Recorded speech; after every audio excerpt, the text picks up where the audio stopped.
श्री सच्चिदानंद सद्गुरु अवधूत वेंकटेशाय महाराज की जय। श्री सच्चिदानंद सद्गुरु साईनाथ महाराज की जय। श्री सच्चिदानंद सद्गुरु श्री सिद्धार्थ स्वामी महाराज की जय। गुरुदेव दत्त।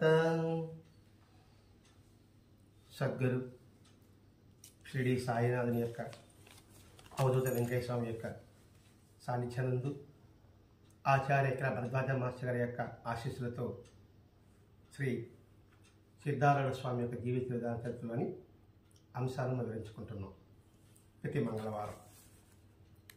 మహాత్ముల యొక్క చరిత్ర మనలోని దుర్గుణాలని వదిలి సద్గుణాల వైపు ప్రయాణం సాగించడానికి ఉపయోగపడుతుంది. కారణం ఎందుకని అలా ఉపయోగించుకోవాలి అంటే, మానవత్వం లేని దైవత్వం పనికిరాదు. మానవత్వం ఉంటే తప్ప దైవత్వాన్ని నువ్వు పొందలేవు. మానవత్వం లేకుండా ఎన్ని పూజలు చేసినా, ఎన్ని వ్రతాలు చేసినా, ఎన్ని సమాజ సేవా కార్యక్రమాలు చేసినా, అంటే సమాజంలో కూడా మానవత్వం చేస్తాం కదా అనిపిస్తుంది. అక్కడ కూడా తేడా చూడడం, మన పరిధిలో ఎక్కడైతే నాకు పేరు వస్తుందో, అంటే తక్కువ ఉండే ప్రదేశంలో కాకుండా వాళ్ళకి ఇస్తే నాకేం వస్తుంది, వీళ్ళకి ఇస్తే పేరు వస్తుంది. మానవత్వం అంటే అందరి పట్ల సమభావం కలిగి ఉండడం. అలా లేకుండా నువ్వు చేసినప్పటికీ కూడా అది నిష్ప్రయోజనం అని చెప్పేసి భగవద్గీతలో కృష్ణుడు చెప్పుకున్నాడు. మరి ఈ మానవత్వం యొక్క లక్షణాలు ఏమిటి అసలు? మానవత్వం అంటే నైతిక విలువలు అంటున్నాం. నైతిక విలువ లేని జీవితం నిష్ప్రయోజనం. మహాత్ముల జీవితం అంతా కూడా నైతిక విలువలతోనే కూడుతుంది. అందులో ఒకటి సేవ, 2 దయ, 3 ప్రేమ, 4 నిస్వార్థం, 5 అంకిత భావం, 6 నిజాయితీ, 7 సభ్యత, 8 సంస్కారం. ఈ 8 కలిగి ఉంటేనే నిజమైన మానవత్వం లేకపోతే నైతిక విలువలు ఏంది అంటే ఇవే. ఇది అష్టాంగ మార్గం అంటాం, ఏ మార్గం కావచ్చు కాక 8. ఈ 8 కలిగి ఉంటే మాత్రమే నైతిక విలువలు కలిగిన లెక్క. ఈ 8ని మనలో నిద్రాణంగా దాగి ఉన్నదాన్ని వెలుగులు తీస్తున్నారు. అదే సత్సంపతి అనేసి శంకరాచార్య చెప్తారు కదండి. సమము, దమము, తితిక్షి, ఉపరీతి, శ్రద్ధ, సమాధానము అని వస్తారు చూడండి. అది మన లోపల ఉంది. దాన్ని వెలుపడి తీయడానికి మహాత్ముల యొక్క జీవిత చరిత్ర మనకెంతో ఉపయోగపడుతుంది. ఇప్పుడు దయ అని మనలో ఉంది. బాబా చూడండి, వేప చెట్టు కింద ఉన్నాడు, వర్షం వచ్చింది, తడుస్తూనే ఉన్నాడు. ఈ వర్షం ఆకుండా చేసుకోవచ్చు కదా ఆ వరకు. మనలో దయ అనేది మానవతని మేల్కొల్పడం కోసం అలా ఉన్నాడు ఆయన. అందుకు దోహదపడుతుంది. అంటే ఈ లక్షణాలన్నీ కూడా కలిగి ఉన్నప్పుడు మాత్రమే నీకు దైవత్వం సంప్రాప్తిస్తుంది. ఈ లక్షణాలు లేకపోతే నీకు దైవత్వం సంప్రాప్తించదు. భగవద్గీత చెప్పింది ఇవేనండి. మరి భగవద్గీతలు ఏం చెప్పున్నారో అదే మహాత్ముల జీవిత విధానం మనకు కనిపిస్తుంది. మనం భగవద్గీత చదవం కాబట్టి అదేదో కొత్తగా మనకు సంబంధించింది కాదుగా అనిపిస్తుంది. అక్కడ భగవద్గీతలో కర్మయోగం మొట్టమొదట మనం పట్టుకోవాల్సింది కర్మయోగాన్ని. ఆ తర్వాత భక్తి యోగం, జ్ఞానం తర్వాత. ఆ కర్మయోగంలో మనలో అశ్రద్ధ చూపిస్తున్నాం. ఆ అశ్రద్ధ చూపించడం వల్లే మన భారతదేశం ఈ విధంగా ఉందంటాడు స్వామి వివేకానంద.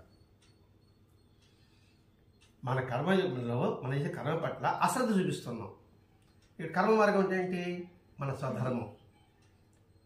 నువ్వు ఏ ధర్మం పాటించాలో ఆ ధర్మం పట్ల అశ్రద్ధ కలిగి ఉంటున్నావు.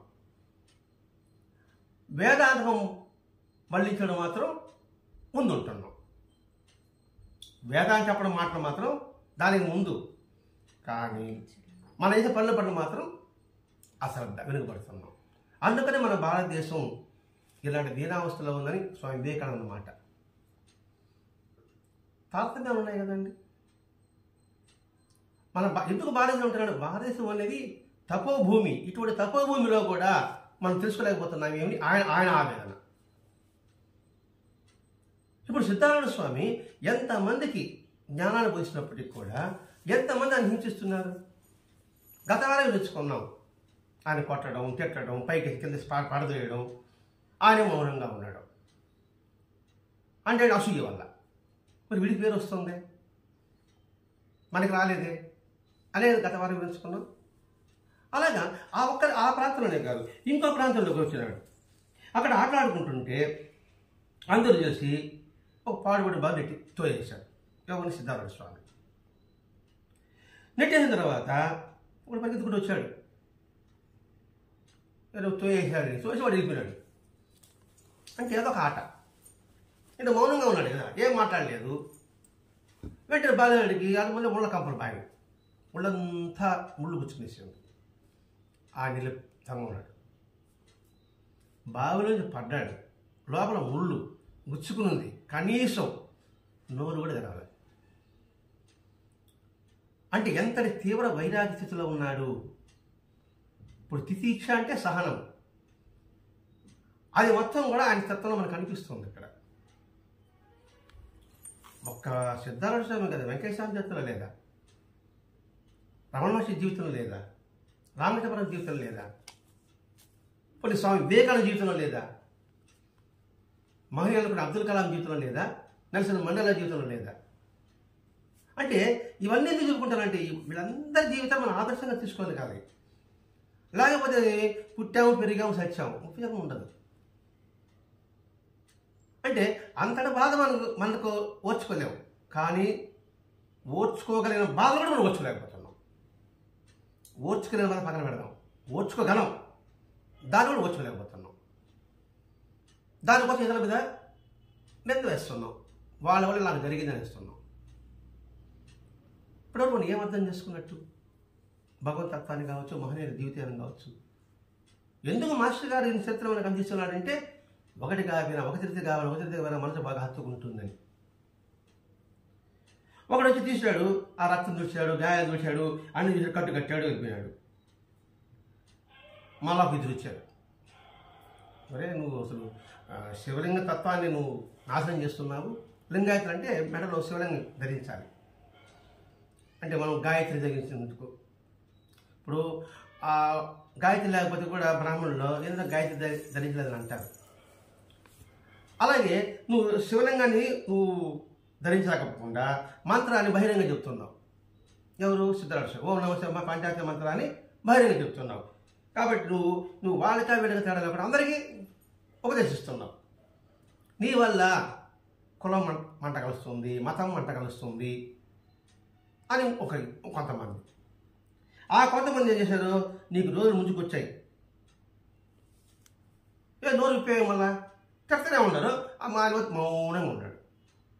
ఏదో నోరు మూసుకున్నా ఏమిటి అని వెంటనే చేశాడు. నువ్వు కానీ మేము చెప్పినట్టు కానీ చేయకపోతే ఏమని? నువ్వు మంత్రాన్ని బహిరంగ ఉచ్చరించకూడదు, అలా నీ గురువు మీద ప్రమాణం చేయి. అలా చేయకపోయినావంటుకో నేను చంపేస్తాం. దానికి అని మాట్లాడలే. ఎవడైతే మాట్లాడో పిచ్చుకోపం వస్తుంది. చెప్తామని అనుకోండి, మీకు గమనం అనుకోండి, ఇంకొంచెం పైకి ఎక్కుతారు. దాంట్లో కొట్టడం ఆరంభించారు. కొట్టడానికి మిథుల ఇంతలో బయట మనుషులు అలజడైనప్పటికీ వాళ్ళు పారిపోయారు. ఇంకొంచెం అర్ధరాత్రి వరకు అక్కడే కూర్చున్నాడు. ఆ రోడ్డులో ఇది ఇక్కడ కొట్టారు, ఆడే కూర్చున్నాడు. మళ్ళా వచ్చారు. వాళ్ళ వచ్చి ఏం చేశారంటే మళ్ళీ కొట్టడం ప్రారంభించారు. ఇంకొకరు ఒకరు ఏం చేశారంటే, అక్కడ ఒక పాడుబడి శివాలయం ఉంటే దాని లోపల పెట్టి తాళం వేసి వెళ్ళిపోయారు. ఒక పక్క దెబ్బలు, ఒక పక్క రక్తం కారుతా ఉంది. గడిచి వెళ్ళిపోయారు. ఈ పాడికి మా లోపల జ్ఞానంలో కూర్చోన్నారు. వెంటనే శివుడు ప్రత్యక్షమయ్యాడు. లోపల శివుడు ప్రత్యక్షమయ్యి, బిడ్డ నీవు నా అంశతో అవతరించావు. శివుడు చెప్తున్నాడు, నువ్వు నా అంశతో అవతరించావు. నిజమైన తితీక్ష నీ యందు ఉంది. అంటే అబద్ధమైన తితీక్ష కూడా ఉంది. ఆ పదం వాడాడంటే నిజమైన తితిక్ష నీ యందు ఉంది అంటే అబద్ధం ఉందనేది అర్థం. అంటే ఏంటి? తిట్టుకుంటా భరించడం. నేను భరిస్తూనే ఉన్నా, కానీ మనసులో మాత్రం తిట్టుకుంటా భరిస్తున్నా. నిజమైన భరించినట్టు ఉంటుంది, ఆనందంతో ఉంటుంది. అందుకే మన సంతోషంతో కూడిన ఓరిమి అని మర్చిపోకూడదు. మనం అసలు సబూరి అని వదిలేసాకే బ్రాహ్మణుడు సంతోషంతో కూడా ఓరిమి అన్నాడు. ఇక్కడ నిజమైన తితిక్ష నీలో ఉంది అంటే నీలో నిజమైన సహనం ఉంది అంటే ఆ సహనం చేస్తాను ఆనందంగా తీసుకొచ్చేస్తున్నావు. విధి లేక గతి లేక కాదు, అంత ఆశామాషిక. అందుకే ధర్మం యొక్క సూక్ష్మము, ఆజ్ఞ సూక్ష్మము. ఆ సూక్ష్మంగా పట్టుకున్నాం అనుకోండి చాలా సులభం. ఎలా నిజమైన సహనంతో ఉండగలుగుతున్నాడు? గత వారాలతో మనం నేర్చుకున్నాం. నా కర్మే నేను ఎదుటిలో ప్రవేశిస్తుంది, ప్రవేశించి మీలో ఉన్న భగవంతుడు ప్రేరేపించాడు, నువ్వు కొట్టావు కాబట్టి నీ తప్పేం లేదు. అది బాధ ఎప్పుడైతే వస్తుందో వాడు సహనం ఉంటుంది. అందుకే మాస్టర్కి సత్యంగా ఎందుకు పెట్టాడంటే అందరి కుటుంబాలు ఒకటిగా ఉండవండి. కుటుంబ విషయం చూద్దాం. బస్సులో పోతా అంటే తాగుబోతులు వాళ్ళు మంచిగా ఒకే ఫోన్లో మాట్లాడుకుంటున్నారు. పాపం వస్తాడంటే కొడతాడంటే ఇస్తాడనేసి ఇప్పుడు ఎవరు భరించలేరు. కానీ ఈ వాస్తవ సహనం విషయం అనుకోండి, అది ప్రారంభంగా తీసుకుంటారు. అది సత్సంగాన్ని పరిచయం ఉన్న వాడికి సత్సంగం లేని వారికి తేడా. వాళ్ళకి బాధలు ఉంది, సత్సంగంలోనికి బాధలు ఉంది. కానీ సత్సంగంలో బాధలు చేస్తాడు, ఓర్పు తీసుకుంటాడు. సత్సంగం ఏమేం చేస్తారో బాధపడతారు. ఆ బాధపడడం వస్తుంది టిక్ పట్ అంటారు. నువ్వు ఎప్పుడు సస్తావరా అని అంటారు, లేదా మరి నువ్వు ఎప్పుడు సస్తావని వాళ్ళు అంటారు. ఇది లేదు ఉండదు. అంటే ఏంటి? కర్మ అనుభవిస్తున్నాం, తిరిగి కర్మ చేయరు. వాళ్ళ కర్మ అనుభవిస్తుంటారు, మరి తిరిగి కర్మ చేస్తారు. అందుకు ప్రతి ఒక్కరు ఒక దేవాలయము, మంచి చెడు మంచి మాటలు పెట్టడం ఉద్దేశం అది. ఇవన్నీ ఎందుకు వచ్చేది? నిజమైన తితిక్ష గల వాళ్ళు బట్టి ఇలా ఉంటారు అని చెబుతూ నీ కర్తవ్యాన్ని నువ్వు విడువకు నెరవేర్చు. ఇది ఒకటి. మళ్ళా నీ కర్తవ్యం విడవాక దెబ్బలు తీరు సహాయం, నీ కర్తవ్యం నువ్వు విడవాక. ఇదే సద్గురు సాయిలో సత్యరిజల్ట్ ఫోటో కేశవ ఎక్కిస్తాడు. నీకు చాలా కష్టకాలం ఉన్నప్పుడు చూడలేదు, చాలా కష్టకాలం ఉన్నప్పుడు ఓపెన్ చేయాలంట, చూస్తే బొమ్మ ఉంటుందట. అదే కథను ఆ పిల్లలకు బోధిస్తూ ఉంటాడు అక్కడ సత్యరిజల్ట్ గురించి. సత్యాన్ని గట్టిగా పట్టుకున్నాడు కాబట్టి కొడుకును పొందాడు, భార్యతో కలిసి జీవించాడు, రాజ్యము పొందాడని చెప్తాడు కథ పిల్లలకి. ఇప్పుడు కేశవుకి జరిగేది అది. అదే కేశవ కూడా వాళ్ళ కొడుకు ఏంటి మనకు అన్యాయం చేశాడు బాబా అంటే, ఇది అన్యాయం కాదనైనా మనకి పరీక్ష. మన ఇంట్లో నిలబడని చెప్పేసి బాబా మనం పరీక్ష పెడతాడు. బాబా మనం అన్యాయం చేయలేదు, మనకి పరీక్ష పెడుతున్నాడు అని చెప్తాడు. చూడండి ఎలా ఉంటుందో. అది ఆయన అవగాహన చేసుకున్న వాళ్ళకి, ఆయన అంటే భగవంతుని అవగాహన చేసుకున్న వాళ్ళకి. మళ్ళా నీ కర్తవ్యం నెరవేర్చు, ఎక్కడ తేడా రాకూడదు. నీ డ్యూటీ చక్కగా చేయాల్సిందే. నిన్ను నేను సదా కాపాడుతాను. సదా నేను కాపాడుతాను, అప్పటి వరకే. సదా ఎప్పటి వరకు? ఎప్పటి వరకు అంటే ఉన్నంత వరకు. ఉన్నంత వరకు అంటే శ్రద్ధ కాదు, జన్మ జన్మలకు కూడా. బాబా రేఖ కంటాడు కదండి, ఇప్పుడు ఏ జన్మలో సరే నాకు తోడు ఉండాలా, నీ పక్కనే ఉంటా, నీ పక్కనే ఉంటా అన్నాడు. ఎన్ని జన్మలకైనా కూడా మనకు ఆయన తోడు అవసరం. భగవంతుని తోడు మనకి జన్మ జన్మలకు అవసరమే.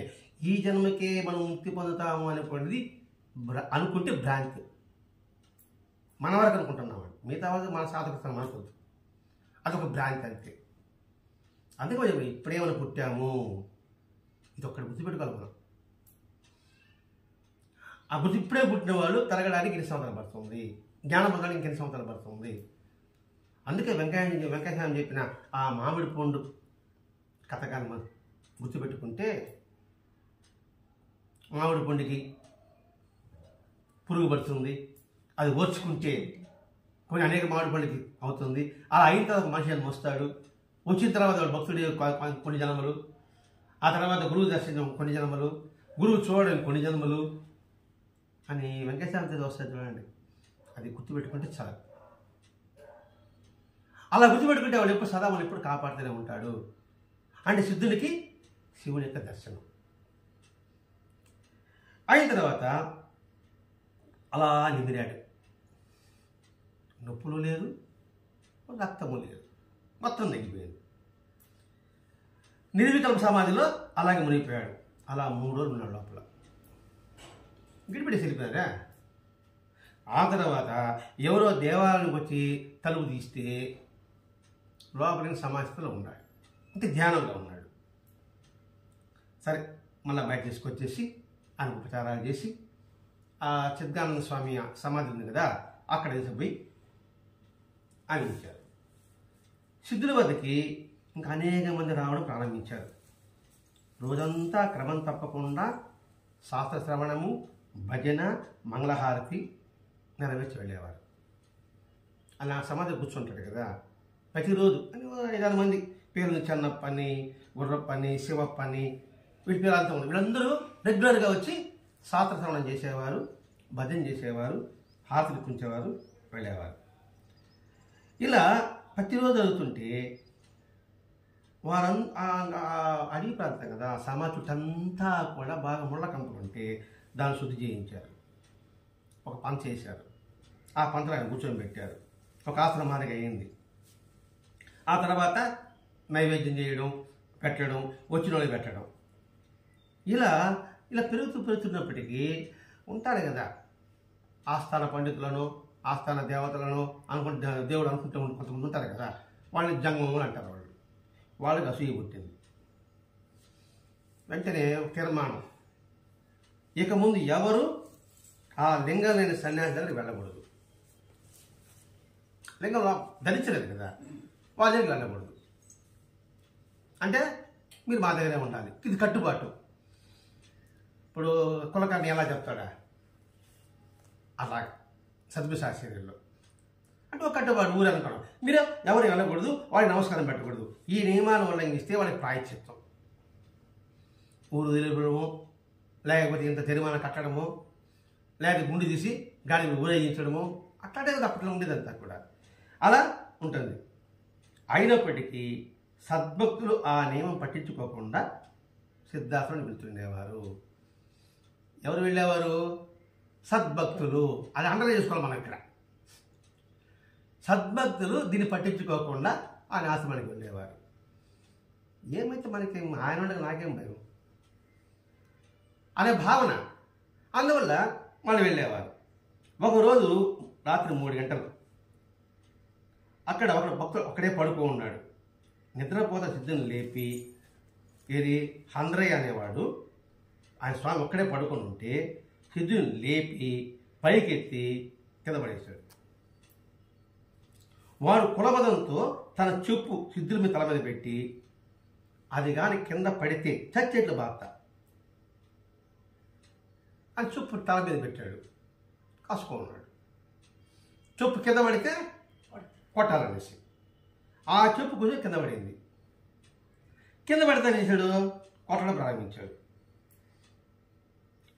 అన్నిటికీ ఆరుడు పదం ఉండండి. ఆరుడు అన్నిటికీ శివార్పణం అంటూనే ఉన్నాడు. ఆరుడు అంటే నేను అర్థం చెప్పుకుని పోయిన వారం వికసించిన వాడు అని, నిర్మల హృదయం కలిగిన వాడు, శిఖరాగ్ర నిలబడి ఉన్నవాడు ఆరుడు అని అర్థం. ఆయనకంటే అంటూనే ఉంటే వాడు ఎరా నీచుడా, నువ్వు సాధువా, నిజంగా నువ్వు భేదరహితుడు అయితే ఈసారి కాదు. భేదరహితుడివి అంటే ఏంటి? ఇది సారాయి, ఇది నీళ్లు, ఇది పాలు అంటే అవే పట్టించుకోకుండా అవన్నీ భేదరహితుడు. అవి పట్టించుకుంటే భేదం. అంటే సారాయి నేను తాగంటరా తేడా వస్తాయి. నువ్వు నిజంగా భేదరహిత అయితే సారాయి తాగు. చెప్పుకుంటున్నారు కదా నిజాన్ని భక్తులు భేద అందరూ అనుకుంటున్నారు కదా అంటూ తన జేబులో చేసి తాగించిపోయాడు. సిద్ధుడు తాగకపోయాడు, కొట్ట సాగ ప్రారంభించాడు. వెంటనే ఆ మూర్ఖజంగం క్రోధం చూసి ఇంకా రాత్రి 3 గంటలు తెల్లాడుతూ ఉంది. ఆయన అంటున్నాడు, కరుణాసాగరుడైన ఆరుడులు ఆ దృష్టి మీద కనికరంతో నిజంగా నీవు ఇట్లా గురువై ఉన్నావు. నీ ఉపకారానికి నేను ఎప్పుడు మరవను. ఉపకారం చేసిన వారికి నేను ప్రతి ఉపకారం చేయాలి, చేయకుండా ఉండకూడదు కూడా. తెల్లవారుతుంది. ఊళ్ళో జనం వచ్చే లోపల నువ్వు ఇంటికి వెళ్ళిపో అని చెప్పాడు. అతడు నిన్ను ప్రాణాలతో విడవను అంటున్నాడు. ఒరే కాసేపు ఉంటే నిన్ను ప్రాణాలతో ఉండవరా నాయన, జనం వస్తారు, ఇక్కడికి పారిపో అన్నాడు. సరే జనం వాడు పారిపోయాడు. చూడండి, నిజంగా నువ్వు నాకు గురువైనావు. ఏం గురువైనాడు ఆయన? కొట్టేవాడు గురువు ఎట్టయినాడు అంటే ఏంటి? సహనంగా ఉండడం నేర్చుకోరా, అలవాటు నేర్చుకోరా అని నీ ద్వారా నాకు భగవంతుడు బోధిస్తున్నాడు. అలా ఉన్నాను కాబట్టి నువ్వు నా గురువు. ఉండడానికి ప్రేరణకర్త నువ్వే. ఇంతకు నాకు పరీక్ష పెడితే కదా నేను పాస్ అవుదని సంగతిస్తుంది. నాకు పరీక్ష పెట్టుకుని ఉంటే నా సత్తా ఎలా తెలుస్తుంది? కాబట్టి ఆ పరీక్ష పెట్టేవాడు గురువే. కాబట్టి నాకు ఇంత ఉపకారం చేసావు, నేను పరీక్ష పాస్ అయ్యేట్టుగా చేసావు. నువ్వు కఠినంగా శిక్షించినా మాట్లాడినా నా బాబు కోసమే టీచర్ ఏ విధంగా అయితే పిల్లలకు చదువు చెప్తుందో, కాబట్టి నేను నీకు ఉదయం ఇవ్వాలి. నాకేమవుతాడు? తెల్లారుతోంది, నువ్వు పారిపో. అంతవరకు ఉంటున్నావు అనుకోండి, నీ వేరే ఎవరు చెప్పాల్సి వస్తుంది. ఆ తర్వాత నువ్వు వాళ్ళు సావబాస్తారు. ప్రత్యుపకారము అనేది విషయం మనం అర్థం చేసుకోవాలి ఇక్కడ. అంటే ప్రతి ఒక్కటి కూడా గురు స్వరూపం భావిస్తున్నాడు. అంటే చుట్టూ ప్రకృతి అంతా కూడా గురు స్వరూపమే. నేను డంప్ యార్డ్ కనబడింది అంటాడు. డంప్ యార్డ్ కనబడతా ఉంటే అందులో పొగ వస్తూ ఉంది. డంప్ యార్డ్ పొగ వస్తుంది కదా, మనం చూసినట్టుగా. ఆ పొయ్యాడు పోగకుండా డంప్ యార్డ్ పొగ వస్తూ ఉంది అనుకుని, డంప్ యార్డ్ అంటే ఏంటి? మురికి, మలినము, చెత్త, చెదారము, అక్కడ దుర్వాసన. అంటే ఎంత మలినంగా మనసు ఉన్నప్పుడు లోపల కొత్త కొత్త ఉంటుంది. ఆ కొత్త కొత్త వేడి రూపంలో బయట వస్తుంది. అది కోపం అంటామా, అసూయ అంటామా, కామం అంటామా, కామ క్రోధ లోభ మోహ మద మాత్సర్యం అంటామా? ఆ కాదడికి ఏమవుతుంది? మండుతుంది కూడా. పొగ వచ్చిన తర్వాత మండుతుంది.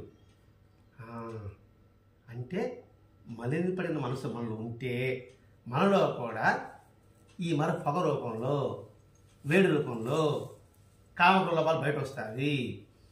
కాబట్టి మనసు నిర్మలంగా ఉంచుకుంటే అవేవి రావు అని అనిపించిందట వాడికి. అర్థమైంది లేదు నీకు? అట్లా డబ్బా చూశాడు. ఇక్కడేమన్నాడు సిద్ధార్థుడు? నువ్వు నా గురువు అన్నావు, అంటే సహనం ఉండేట్టుగా నాకు పరీక్ష పెట్టావు. నేనేంటి పరీక్ష పాస్ అయినా అక్కడ నీకు గురుదక్షిణ ఇవ్వాలి. కాబట్టి నువ్వు ఎక్కడ పారిపో. చూడగలిగితే సృష్టి అంతా కూడా గురువు స్వరూపమే. ఇంకో వేరే పరిస్థితి అవసరం ఏమి ఉండదు. మరి ఆ డంప్ యార్డ్ గురువు కదా, ముక్కు మూసుకుంటే ఎట్లా? ఆ ముక్కు మూసుకుంటే కూడా హృదయం వికసించే విధానం కనబడుతుంది అక్కడ. ఒకరోజు, ఒక పౌర్ణమి రోజు, ఒక రైతు చెరుకు బలి ఇవ్వడానికి ఏదో పదార్థం ఎత్తుకొని పోతా ఉంటాడు. అక్కడ నిప్పు మంట ఎత్తుకొని పోతా ఉన్నాడు. ఆ నిప్పు మంట ఎత్తుకొని పోతా ఉంటే ఈయన కనబడ్డాడు.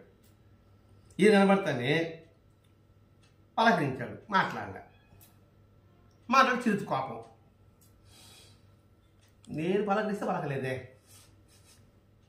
దాని చేశాడు, అది నిప్పు ఉంది కదా, నీకేది అట్లా మాట్లాడి నాకు తెలుసు అని చెప్పేసి ఆ గణగణమండి నిప్పు పెడకని నెత్తిని పెట్టాడు. అబ్బా నా అమ్మ అని అంటారు కదా, మాట్లాడచ్చు కదా. ఏదో ఒక సినిమాలో నేను తాకను ఇది అంటారు, ఏదో చెప్తాడు గమనించాడు. నిజమా? ప్రామిస్ అంటాడు, టక్కని తాకుతాడు అన్నమాట. సినిమా గురించి కాదు, వాస్తవికత ఇక్కడ. కాబట్టి ఇక్కడ నువ్వు ఎట్లా మనం చూద్దామని చెప్పేసి నీ ప్రతి తా మీద పెట్టాడు.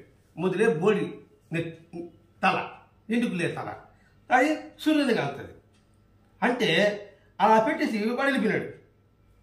దూరానికి ఒక భక్తుడు చూశాడు, నిప్పు గనగన మండుతుంది, ఇంకా మమ్మల్ని కూర్చోన్నాడు ఇక్కడ. అందుకే అండి అనికేతుడు కూడా నేను వచ్చింది సత్సంగంలో, నేను సత్సంగంలో. అనికేతుడు అంటే ఏ భావన ఉంటాడనే సంగతి అదేంటి, వాడికి అన్ని సుఖం లేదు దుఃఖం లేదు, రెండో ఒకటే, కష్టములే సుఖములే రెండో ఒకటే. ఇదే భగవద్గీతలో భక్తి యోగంలో 20 శ్లోకం అని చెప్పేసి అనికేత సమరతి అని ఉంది. కాబట్టి భగవద్గీతలో ఏం చెప్పాడో అదే బాబా చేసినాడు, అదే సిద్ధారాయణ స్వామి చేశాడు, అదే రమణ మహర్షి చేశాడు. నేను సత్తంగా వచ్చాను ప్రభుదామతంలో. ఈయన నిరుక్తంగా మండతా ఉంటే మామూలుగా ఎండ వస్తేనే మనం టోపీ వేసుకుంటాం.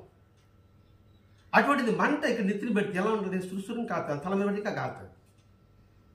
ఈయన నిర్లిప్తంగా గమనం కూర్చున్నాడు, పరిగెత్తాడు. పరిగెత్తి వచ్చిన తర్వాత దాన్ని పడదసేటప్పటికీ స్వామి ఇదేం భోగం స్వామి అన్నాడు. భోగం అంటే ఆనందమే కదా, ఏ ఇదే భోగం నీకు అంటున్నాడు ఆయన. ఈ నెత్తిని మంట కాలుతుంది, నువ్వు ప్రసాదంగా కూర్చోని అన్నాడు.